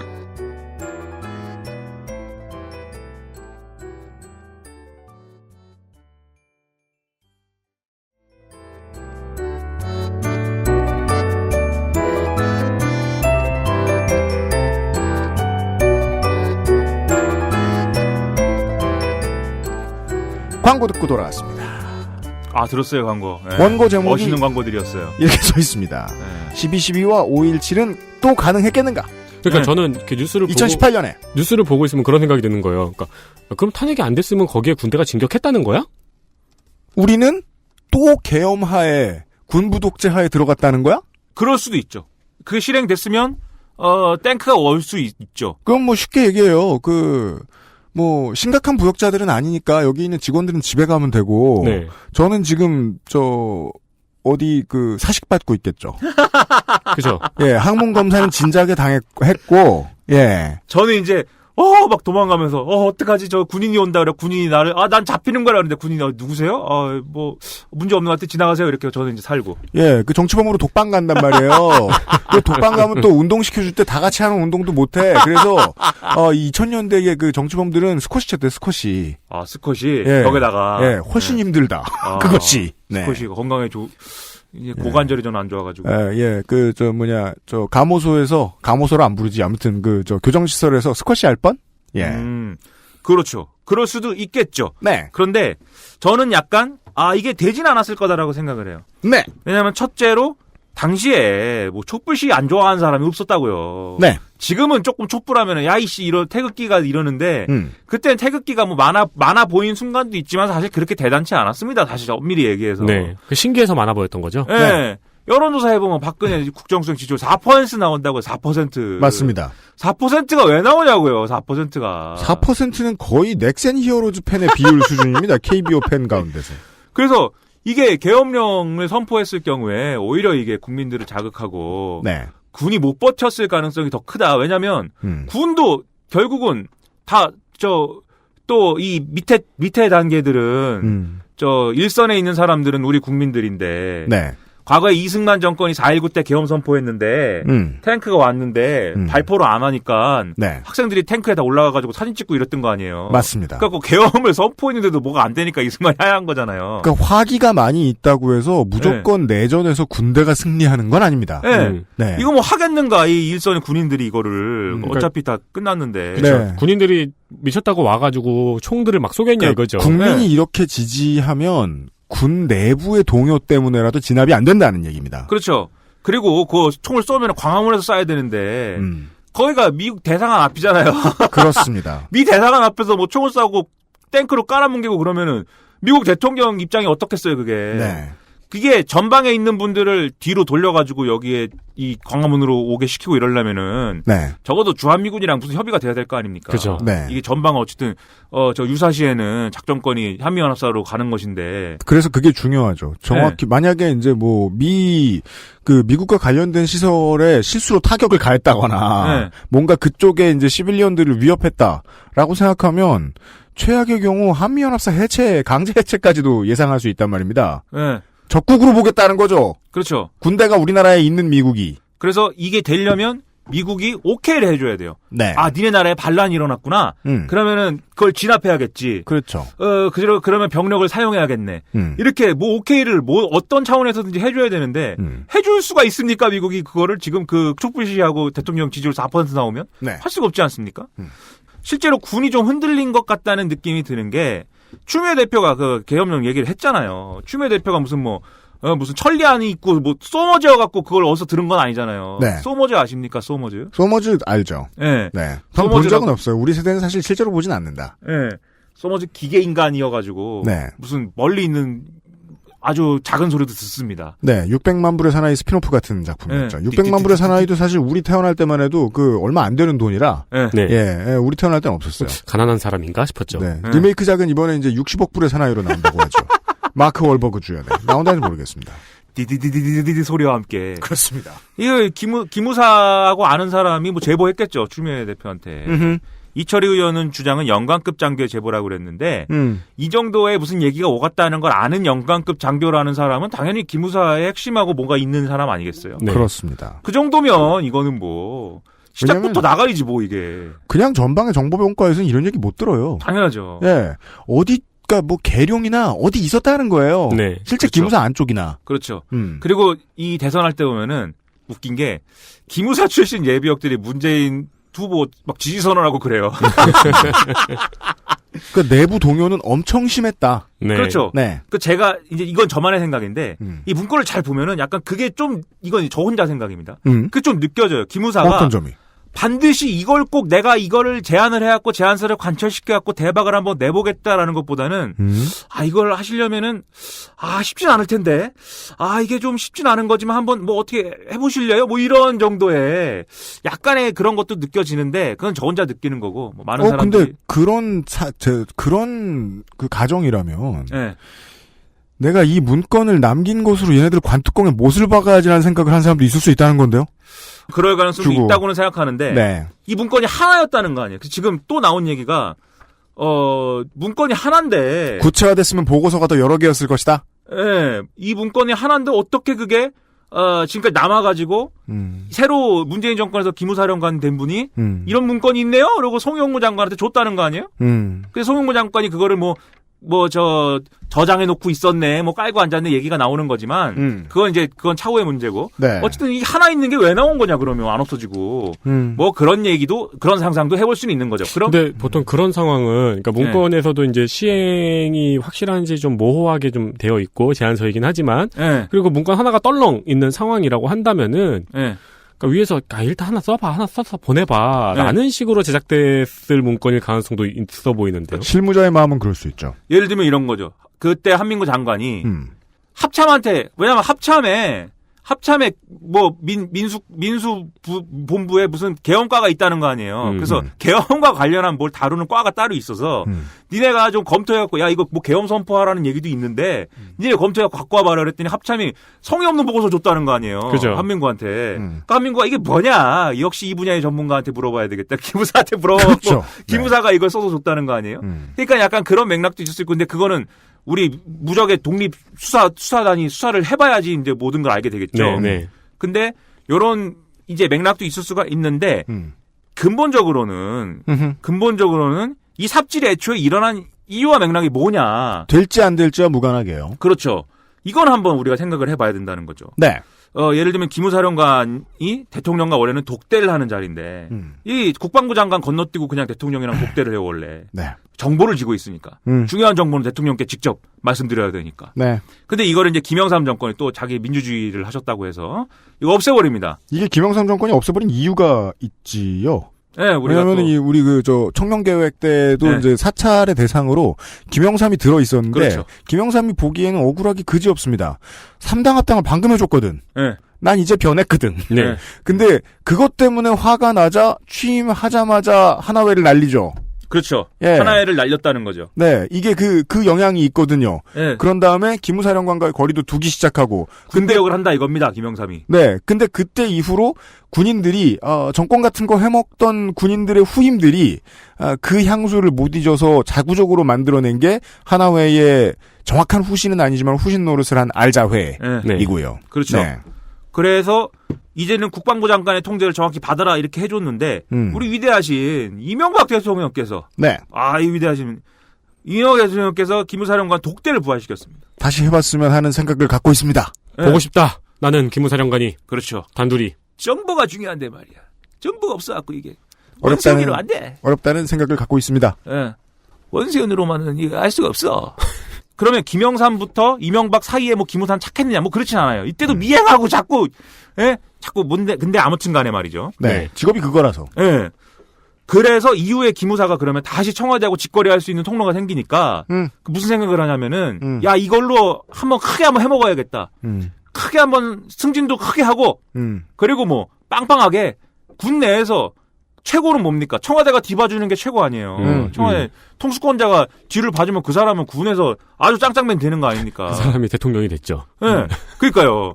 그래서 기무사에서 잘하면 뭐든지 한다. 그렇죠. 그런 분위기가 되면서 서로 충성 경쟁을 막 하면서 박터지게 싸우게 되는 거죠. 그게 그거의 연장선상에서 이 문건까지 간 거 아니냐라고 저는 이제 생각한다 이 얘기입니다. 그래서 그 친일 쿠데타를 너무 하고 싶어가 아니라 네. 이런 거라도 너무 윗선에 보여주고 싶어. 그때가 되면 이제 그 쿠데타란다. 계엄령 문건을 작성할 때가 되면 이미 한 몸인 거죠, 청와대랑. 이 기무사령관이라는 사람이. 근데 그거를 제가 이제 망상이라기보다도 이제 신문 쪼가리 주워 갖고 이제 추측을 해보는 것이죠. 네. 신문 쪼가리 주워 갖고. 알겠습니다. 그러니까 약간 너의 뒤에는 내가 있어라는 통보 같은 거네요. 그걸 넘어서서 완전 이제 한 몸입니다. 네. 네가 나고 내가 너야. 그게 과정이 있어요. 2013년도 10월 달에 기무사령관 이름이 장경욱입니다. 네. 장경욱 중장인데, 면도를 하셨는데, 제가 볼 때 수염이 아주 많이 나시는 분인 것 같아요. 사진을 네. 보면 여기 펄해요, 여기가. 네. 펄한데, 그래서, 그럼 제가 볼 때는 뭐 상당한 미남이 아닌가. 호감형 외모에. 털이 많으면? 뭐. 네. 파르라니 깎은 수염. 근데 그게 파르라니 깎았으면 그건 칼로 면도를 했을 텐데. 아, 그래요? 네. 근데 사실은 그래놓고 분장했을 수도 있어요. 털 많아 보이려고. 그거 많이 하죠. 우리 동네 사람들 그 콤플렉스 많잖아요. 이렇게 그 수염 기른다고 길렀는데 이렇게 축 발전 3개밖에 안 나가지고. 네. 새 알만 딱 나가지고. 나도 수염이 많았으면 하는 사람들 있잖아요. 소위 말하는 이방수염. 그러니까 아무튼 이 양반이 2013년도 10월 달에 갑자기 경질에 6개월 만에 네. 이 된 지 6개월밖에 안 됐는데 기무사령관 보통 1년 반에서 2년 한다고 그러는데 부대장은 그쯤 합니다. 네. 6개월 만에 그리고 장경욱 기무사령관만 날아가는 게 아니라 국방부 기무부대장 이게 뭐 일빵빵 기무부대라고 하는가 본데 전 잘 모르니까 기무사의 2부장 그리고 참모장 주요 보직들이 다 날아갔다는 거예요. 헤드쿼터 한꺼번에 날렸어요. 기무사의 주요 보직들이 한 번에 날아가는 거예요. 네. 갑자기 2013년에요. 네. 박근혜 정권 시작하자마자 네. 스타트하자마자 장경욱을 스타트하자마자 김사령관 시켜줬는데 그게 계속 되면서 계속 쭉 가는 게 아니라 6개월 만에 그냥 한 방에 그냥 다 꺼져 이렇게 하고 날려버렸습니다. 그러니까 이명박의 넥타이를 물고 있던 양반들이 훅 날아간 겁니다. 근데 이게 웃긴 게 그 다음에 이제 후임으로 온 게 이재수 중장이 이제 기무사령관으로 오는데 이 사람이 이재수인 게 중요한 게 아니라 네. 이재수라는 사람은 박지만하고 아주 거의 형제와 같은 마이 브라더 이런 거죠. 그러니까 또 하나의 키워드인 육사 37기가 등장합니다. 네. 이재수가 육사 37기인데 박지만이 대통령의 아들로서 뭔가 중요한 거 하겠다고 육사를 가잖아요. 그때 동기들이에요. 그러니까 육사 37기는 이제 그 하나회 말고 알자회 딱 중간 기수 핵심이라고 볼 수 있겠습니다. 네. 근데 참 저는 웃긴 게 왜 하나회도 그렇고 알자회도 그렇고 이름이 내용이 없어요. 네, 그렇죠. 그러니까 무슨 그러니까 군사의 조직의 특징 같은데 사조직에 그 친목만 있고 목적과 정관과 철학이 빈약해요. 되게. 그렇죠. 아니 뭐 알자회는 이름에서 나오고 그게 티가 풀풀 나요. 알고 지내자라는 뜻이에요. 네. 뭐 무모증이라는 얘기는 아니니까요. 그게 차라리 그러면 편안하게 일레무반 이렇게 부르지. 알자회. 예. 아무튼 네.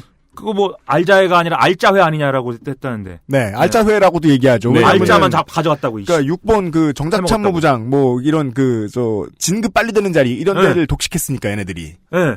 자꾸 이재수가 돼가지고 야 이게 박지만 라인이 막 치고 올라오네 역시 이랬는데. 네. 근데 그게 또 이재수가 될 만해서 됐다는 말도 있고 아무튼 그건 좀 논란의 여지가 있긴 한 것 같아요. 네. 근데 중요한 건 그러면 장경욱이 왜 날아갔느냐를 우리가 따져봐야 되는 거죠. 네. 근데 그게 이제 그거는 금방 보도들이 나왔어요. 장경욱 중장이 떠들고 다녀가지고 그게 뭐냐면 보고서를 써가지고 청와대를 줬는데 그 보고서 내용이 너무 충격적인 거예요. 네. 있어서는 안 되는 보고서인 거죠. 이때 보면은 군인 출신들이 주요 요직에 가 있습니다. 그 국가안보실장이 김장수 전 국방부 장관인데 네. 육사 27기죠. 그다음에 당시 청와대 경호실장이 새로 생겼는데 경호실장이 박흥렬 경호실장인데 육사 28기입니다. 그리고 국정원장이 남대준이에요. 육사 25기. 그러니까 국방부 장관이 김관진 육사 28기.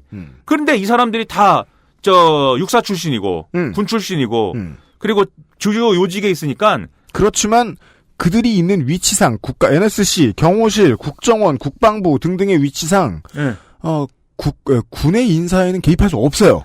군 인사는 공식 라인에서는 육참 총장이 하는데 네. 이걸 자기들이 자리에서 다 막 꽂기 시작한 거예요. 네. 그러면 군이 개판이 나지 않았겠습니까? 그러니까 그거 하지 말라고 참여정부에서 만들었던 게 인사사령부였는데 네. 다 무시하고 그냥 맨 윗대가리에서 예뻐봐 했다는 겁니다. 네. 막 꽂으니까 야 이씨 기무사가 이렇게 되겠냐 그래갖고 보고서를 만들었고 그거를 야 이거를 국방부 장관 이름도 나오는데 국방부 장관한테 주면 안 되지. 그래가지고 김기춘한테 줬다는 거예요. 네. 김기춘이 야 이거 심각하구만. 야 이런 보고서가 올라왔네. 우리 김장수 실장하고 박흥렬 실장 어떻게 생각해요? 이러면서 또 줬다는 거예요. 김장수 박흥렬을. 그러면 김장수 박흥렬은 야 이게 심각하구만 이러면서 김관진한테 줬다는 거예요. 그렇죠. 네. 근데 이 내용 중에는 특히 김관진은 날려야 된다라고 써 있대요. 왜냐하면 김관진이 야인 시절에 합창의장인가 하고 나서 이제 야인이 되고 나서 미국에 갑니다. 네. 그 미국에서 이제 노는데 딸이 있어요. 따님이 계세요. 따님이 음악을 전공하셔갖고 돈이 많이 들어요. 딸이. 그리고 돈이 많이 들고 미국에서 뭐 탕자탕자 놀면서 미국의 무슨 방산 로비 업체를 만나갖고 해피하고 뭐 이래요. 그 중간에 무슨 건설업자가 뭐가 있는데 이 사람도 뭐 군 출신이라는데 그 건설업자와의 부적절한 어떤 그 관계나 이런 것들이 유추할 수 있기 때문에 그게 나중에 폭탄된다. 그래서 이 사람은 날려야 된다라고 지금 장경옥 기무사령관이 당시에 보고서서 준 거예요. 근데 그걸 김관진한테 준 거죠. 네, 관진아 이거 봐라 이거. 네 얘기 있는데? 야 진짜 이랬냐? 야 너 대단하다. 이렇게 김관진이 열받죠 그러면. 네. 장경옥 날린다. 네. 장경옥 날리고 누구를 땡겼냐 그러면 박지만 라인을 땡긴 거죠. 그렇습니다. 그럼 이때 우리가 생각할 때는 그러면 박지만 라인이 이때는 뒤에서 파워가 좀 있었구나. 이런 상상을 해볼 수가 있는데. 그리하여 청와대에 들어 앉아있는 군 출신 인사들이 모두 해피해집니다. 네, 그렇죠. 그래가지고 뭐, 이렇게 됐단 말이죠.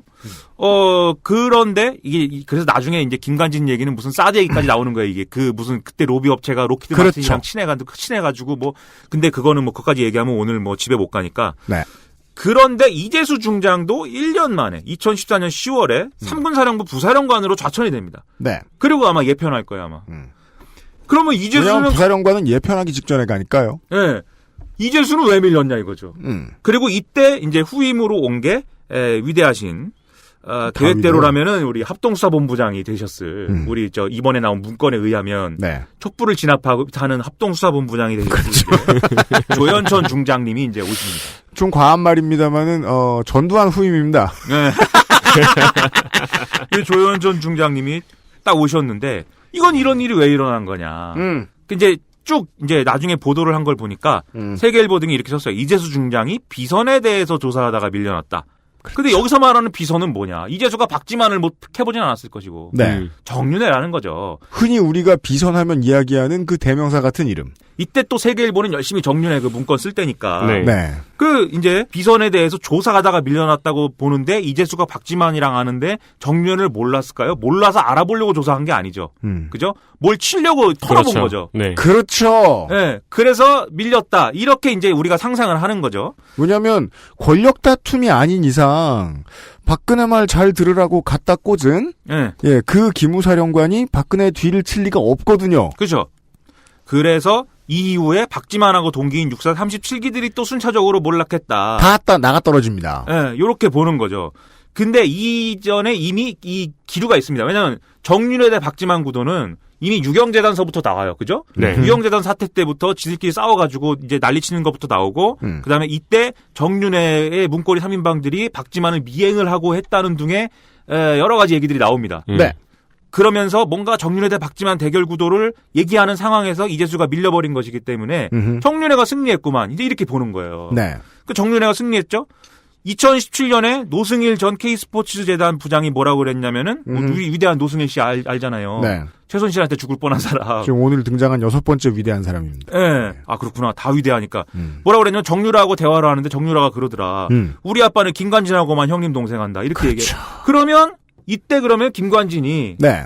주류 비선 라인에서는 정윤회랑 다시 이제 그 인보브 된 거죠. 맞습니다. 그러니까 이게 김관진이 기회주의자라는 것도 있지만 청와대를 움직이는 비선 라인이 이렇게 움직일 때 정윤회 박지만의 권력 다툼 속에서 군인들이 어디에 줄 섰는가? 그렇죠. 이 비선의 주류를 계속 따라가는 거죠, 지금. 그리고 줄을 쓰려면은 줄을 쓸 만큼의 자기도 실력이 있어야 되는데 그 실력은 누가 줬을까? 그렇죠. 어디서의 실력이 있을까? 네. 기무사가 실력이 있었다. 그렇죠. 예. 그리고 2014년 말에 드디어 정윤회 문건 유출 사건이 터지면서 네. 이제 최순실한테 균형치가 휙 가는 거고. 그죠? 그리고 이미 2014년 2월 달 정도에는 정윤회 최순실은 이혼을 해갖고 이혼하기 시작했어요. 네, 이혼을 해가지고 박근혜 눈밖에 났다는 거 아니에요, 정윤회가. 네, 맞습니다. 그러니까 이제 최순실 세상이 되는 과정이 됐고 정윤회 문건 유출 사건 이후에 경찰을 인사검증에서 배제하거든요.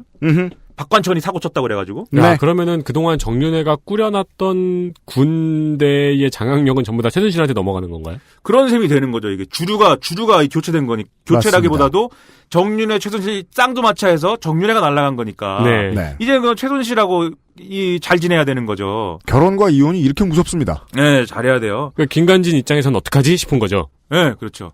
근데 아무튼 최순실하고 뭐 연결이 잘 되는 것이고 당연히 뭐 또 아는 사이니까 또. 네. 그리고 이때 잘 보면은 김기춘이 이 정윤회 문건 유출 사건을 수습하며 물러나면서 누가 이제 떠오르냐면 우병우가 당시에 민정비서관이었는데 네. 민정수석이 됩니다. 그죠? 아주 기수가 아주 낮고 젊은 사람인데 고속승진해갖고 민정수석이 돼서 이것도 대단하다고 그랬어요. 네. 그리고 방금 말씀드렸듯이 경찰이 인사검증에서 배제됐기 때문에 기무사랑 국정원의 영향이 커집니다. 그래서 우리가 그림을 이렇게 그릴 수 있는 거예요. 최순실 비선으로부터 어떤 그 생각이 있으면 오다가 있으면 그것은 박근혜를 통해서 이제 관철될 거 아닙니까? 네. 근데 이 박근혜는 누구에게 정보와 이런 통제와 여러 가지 이제 개입력을 얻느냐면 우병우로부터 얻는 거예요. 그죠?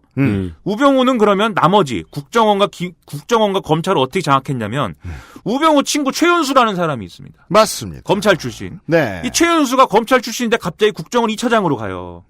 그러면 당연히 우리가 그냥 상식적으로 생각할 수 있는 거죠. 그러면 우병우의 국정원 빨대가 최윤수구나. 그래서 우병우가 검찰 출신이고 민정수석인데 국정원을 다 아는 거죠. 최윤수를 통해서. 우병우와 서울대 동기동창입니다. 네, 그렇죠. 그리고 이 국정원에 또 누가 있냐면 위대한 추명호 씨가 있습니다. 7번째 위대하신. 네, 이 위대하신 분이에요. 추명호 씨는 육사 출신인데 네. 육사 출신으로 군 생활을 조금 하다가 국정원으로 바로 넘어가서 국정원에서 큰 양반인데 예. 이 양반이 육사 출신이어서 무슨 알자의 멤버 중에 하나라는 거죠. 그리고 이 알자회는 아까 말씀드렸듯이 계속 비선 주류 라인을 따라가기 때문에 이때는 최순실하고 해피한 관계죠. 네. 그러면 보세요. 같이 국정원에 있잖아요. 최윤수랑 추명호가. 그러면은 추명호가 우병우랑 그러면 또 라인이 터지겠죠. 그래서 라인이 터진다. 친해진다. 네. 네. 라인이 이게 최순실, 박근혜, 우병우, 최윤수, 추명호, 그다음에 김우사. 네. 조현천.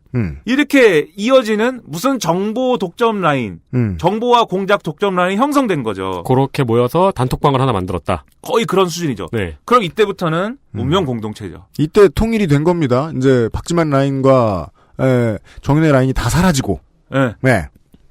그래서 요렇게 되면서 이제는 이 최순실을 중심으로 한 국정논란 체계, 기존의 군의 이제 그 지휘계통 체계를 무시하고, 예? 자기들이 모든 정보를 독점하고 마음대로 사람을 꽂고 돈을 다 가져가는 그런 체제가 만들어진 거죠. 그렇습니다. 그래서 이 계통을 무시하는 대화력을 실제로 쭉 하죠. 그 대표적인 사례 중에 하나가 최근에 보도가 나온 네. 세월호 참사였던 것이죠. 세월호 참사에 기무사가 개입했다. 이 얘기였던 거죠. 또 대박 잡아먹어가지고 우리가 마지막 광고를 듣고서 결론을 들어야 될 것 같아요. 그렇구나. 또. 아무튼 이렇게까지 얘기해 주시는 데는 이유가 있습니다. 무슨 얘기? 이게 지금 군대에 친일 쿠데타 시도했고 뭐 그런 보고서가 있었다는 얘기가 네. 박근혜 정부의 비선 실세 내부 투쟁하고 무슨 관계가 있는가로 연결이 됐죠. 네. 이 결론을 마지막 광고를 듣고 들어보시죠. XSFM입니다.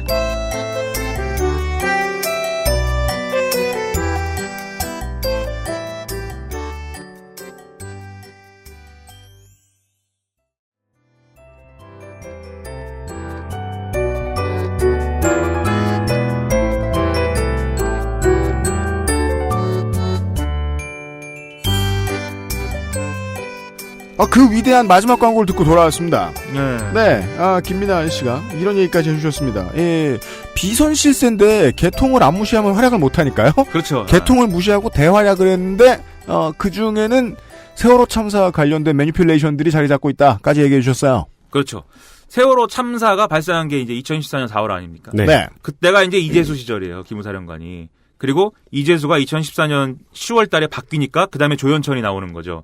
이 시기 동안 기무사가 세월호 참사에 열심히 개입한 기록이 있죠. 그게 세월호 180일간의 기록이라는 제목의 무슨 문건입니다. 네. 이거 제목만 보면은 무슨 세월호 참사의 무슨 원인을 탐구한 것 같잖아요. 그러게요. 이게 문건 제목이에요. 네. 네. 그 180일간의 기록이 무슨 세월호 사고에 대한 게 아니라 그거 어떻게 공작했느냐의 기록이 이제 매일같이 밝혀지고 있죠, 이게. 네.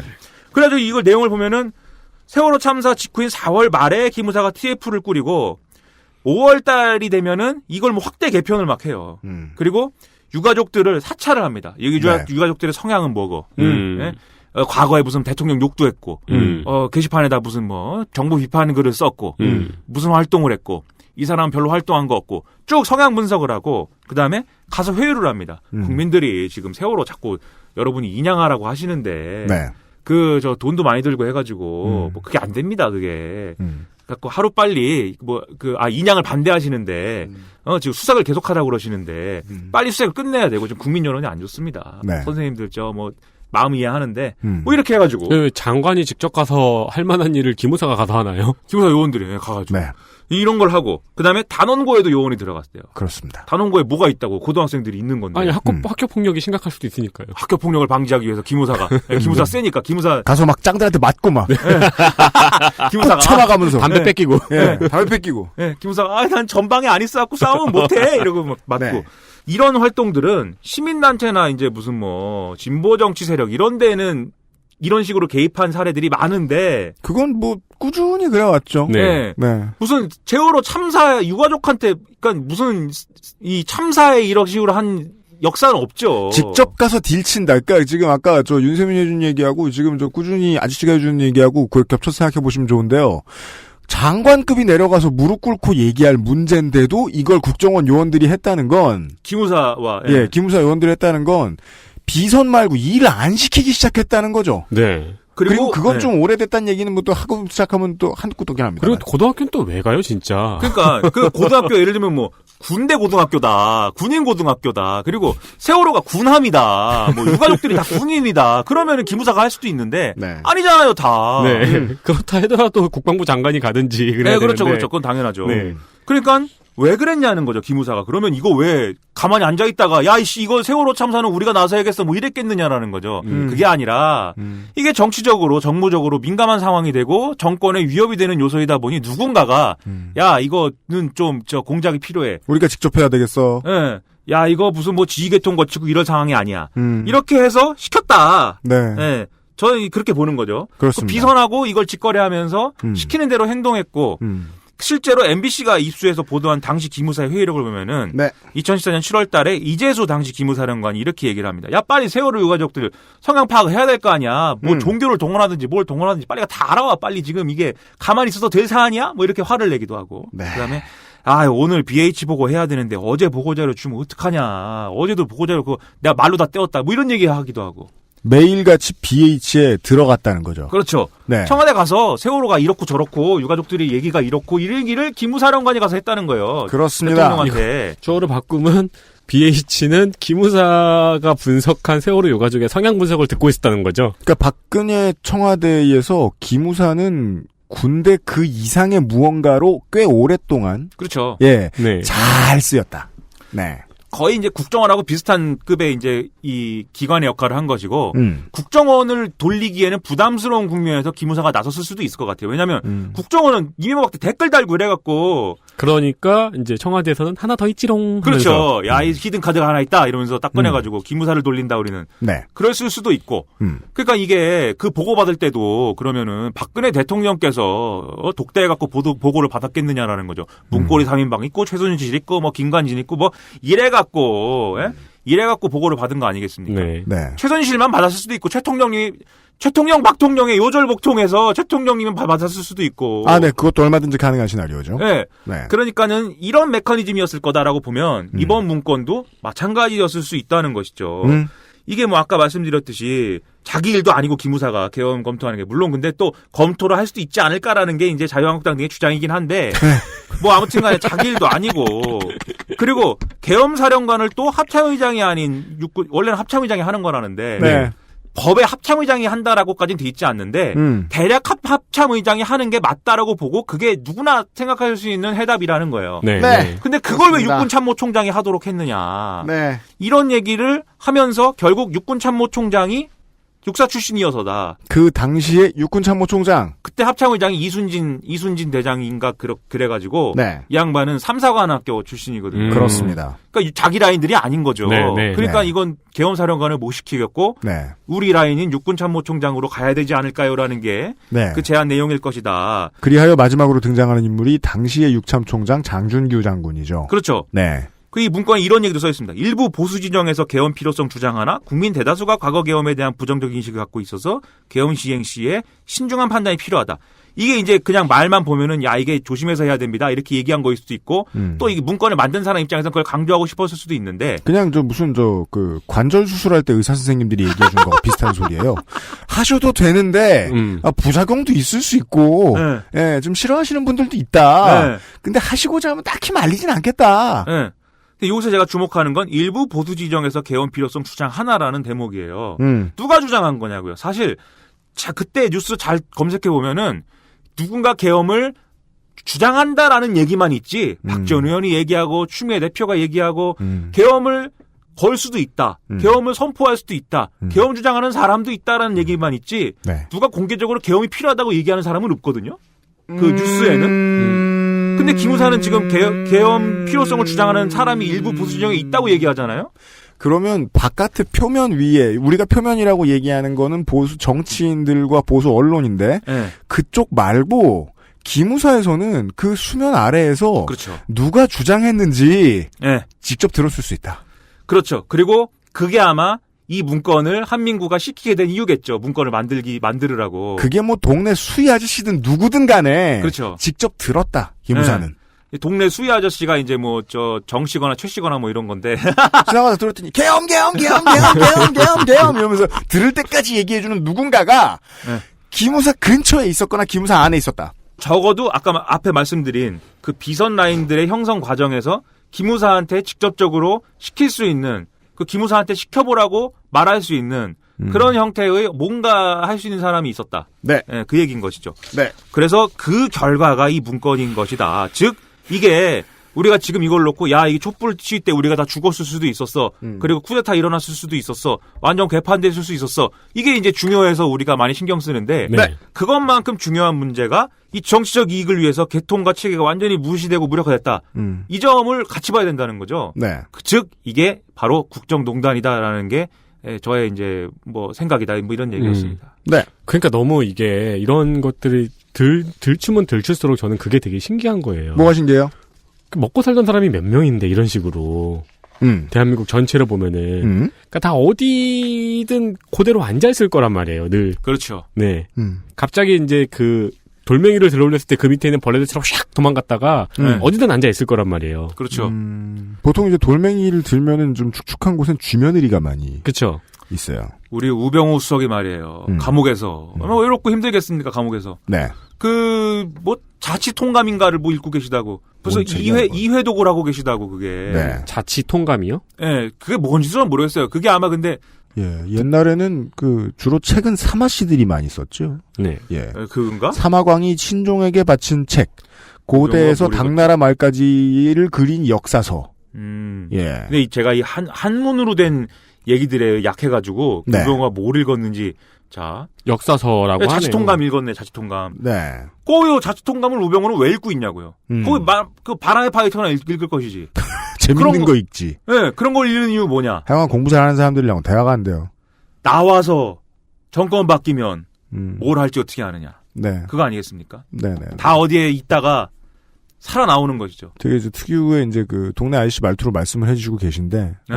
전 정확한 분석이라고 봅니다. 그리고 미래에 대한 희망을 내려놓지 않았다, 우병우는. 그리고 왜 지금 당장의 우병우의 일상을 아저씨가 얘기하느냐. 이게 결론인데요. 그거잖아요. 기무사의 문건에 따라서 누군가가, 이야기한, 쿠데타를 이야기한 그 사람은 최순실, 박근혜, 우병우, 최윤수 중에 한 명이거나 그 근처 중 한 명이거나 네. 다. 그럴 수 있다. 네. 고인물들 중에 하나일 수 있고 네. 그게 문제인 거다. 네. 그러니까 국정농단의 선물 세트 중에 네. 그 안에 사실 그 상자 안에 있던 거다 이거. 그래서 이걸 잘 수사하려면 네. 다 조사해야 됩니다. 다시 다 뒤져야 된다. 네, 최순실, 우병우 뭐 등등등. 이들 상당수는 지금 영어의 몸이기 때문에 네. 가서 불러내면 됩니다. 네, 박근혜는 조사 안 받겠지만 또. 그렇습니다. 네. 지금쯤 되면 또 저 식탐이 될 수도 있으니까 먹을 거 맛있는 거 넣어주고 그냥 할 수도 있긴 있는데. 네. 그래서 탄핵이 안 됐으면은 가장 네. 현실적으로는 어떻게 됐을까요? 기무사의 파워가 터졌을까요? 알 수 없다니까 그건. 그건 알 수 없죠. 그러니까 뭐 네, 알 수 없죠. 군대가 들어오진 않았을지언정 네. 이후로 기무사의 파워가 국정원을 넘어섰을지. 저는 이제 장준기 대장이 무슨 짓을 했을지 모른다라고 가끔 이렇게 얘기하는 사람인데, 뭐냐면은 장준기 대장은 뭡니까? 하긴 이건 그냥 개인적인 건데요. 36기입니다. 특전사령관을 했었는데 특전사령관이 되기 전에 한 6년쯤 전에 특전사 참모장이었어요. 부대 이동 훈련을 하는 어느 날이었어요. 네. 제가 이제 막 툴툴대면서 이제 특전사 출신이세요? 짐을 싸들고 부대 이동하러 갔어요. 저랑 같은 요원 출신이시구나. 그렇죠. 저도 민원인들, 예를 들면 이제 장준규 중장 같은 민원인들, 장준규 소장 같은. 부대 이동 때 훈시 도중에 막 핏대를 세우면서 전쟁이 나면 여자는 쓸모가 없다. 얘기를 한참을 하는 거예요. 그래가지고 아니 지금 막 장교들 쭉 앉아 있는데 특전사는 암살 요원들로 키워진 여군 중대가 있잖아요. 그죠. 중대장 거기 앉아 있었을 거야 아마. 저 사람 뭐야 목사인가? 실제 좀 목사 같은 짓을 했죠. 동성애자 색출하라고. 그죠. 했더니 나중에 한국 기독군인 연합회장이 돼 있더라고요. 주여! 정치적 베이스가 좀 있는 사람이거든요. 이런 사람이 나중에 돌연변이급으로 성장하는 경우가 있는데. 그럴 수 있죠. 저는 장준규 대장 걱정했거든요. 아무튼, 제가 왜 저랑 영상관없는 이런 사람까지 걱정하느냐. 혼란한 소용돌이가 이 친일 쿠데타를 통해 일어나면. 맞습니다. 결론이 어떻게 날지 알래야 알 수가 없기 때문입니다. 어디로 튈지 몰라요. 네. 예. 제가 이제 그렇게 얘기하죠. 베이비복스 멤버 중에 마지막까지 살아남은 사람이 윤은혜 씨가 될지 누가 알았겠느냐. 수지지어 사마소. 네. 무슨 일이 났을지 모른다는 그렇죠, 겁니다. 그렇죠.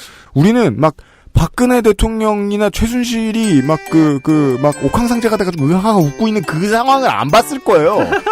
전혀 황당한 결론이 나왔을 수도 있다는 겁니다. 네. 전두환 노태우도 죽을 각오를 몇 번을 했다는 거 아니에요. 그렇습니다. 육본이랑 싸우면서. 네. 국정농단은 결국 이 국정농단을 행한 그들까지도 우리들의 삶까지도 다 집어삼킬 수 있었습니다. 물론 김민아 아저씨의 결론은 그런 일은 안 나긴 안 났을 것이다 입니다만요. 저의 생각이죠. 네. 안 나고 말고는 중요하지 않습니다. 위대한 수사팀은 꼭 이걸 다 알아봐야 되겠습니다. 지금 붙잡혀 있는 사람들이 되고요. 예. 이달에 이 빈 시간 많다고 김민아 씨가 고생이 많습니다. 네. 다다음 주에 우린 다시 만나죠. 김민아 씨도 보내고요. 저희들도 물러갑니다. 저희들은 내일 이 시간에 다시 뵙도록 하겠습니다. 윤세민과 유엠씨였고요. 김민아 씨였습니다. 미나문구 5번째 시간이었습니다. 안녕히 계십시오. 안녕히 계십시오. 인사하세요. 안녕히 계십시오. 좋습니다. 어떻게 약속한 듯이 1시간 반을 꽉 채우나 몰라. 또 1시간 반이요? 예, 갈골 재밌네요, 미나문구는. XSFM입니다. I, D, W, K